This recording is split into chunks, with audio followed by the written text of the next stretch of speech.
Let's now get updates from Dr. Winchell Sevilla, Chief of the Seismology Division of FIVOLS. Welcome, Doctor, to the big story.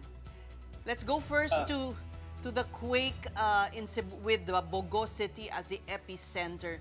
Can you describe, compared to other quakes that have struck the Philippines, how strong was this one? Good evening po sa inyong lahat.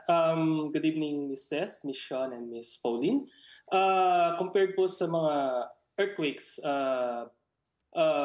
sa mga nangyari before sa Philippines, relatively po strong ito.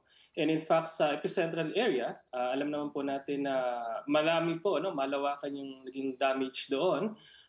Based po sa mga nakala po nating mga informations, ang mga bayan po ng Daan Bantayan, Medellin, San Remigio, Tabuelan, kasama na rin po yung City of Bogo. Sila po yung naka-experience po yung pinakamalakas na ground shaking. Ito po ay nasa intensity 7.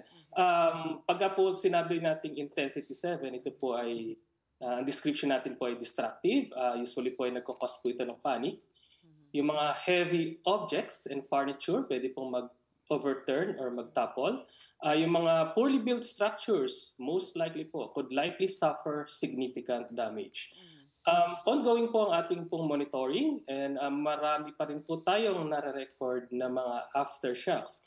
In fact, as of 3 p.m. today, we had recorded 990 earthquakes.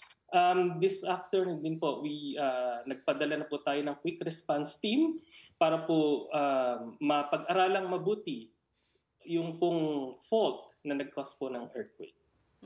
So hanggang kailan po mararamdaman itong aftershocks?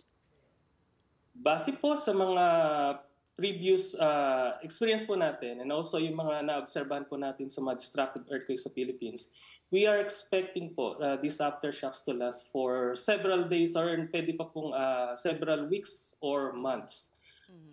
Pero habang papatagal po, papalayo po sa or papalayo tayo sa pag-occur nito. In-expect naman po natin na papakonti rin. Gano'ng katindi yung pinakamatinding aftershock, Doctor?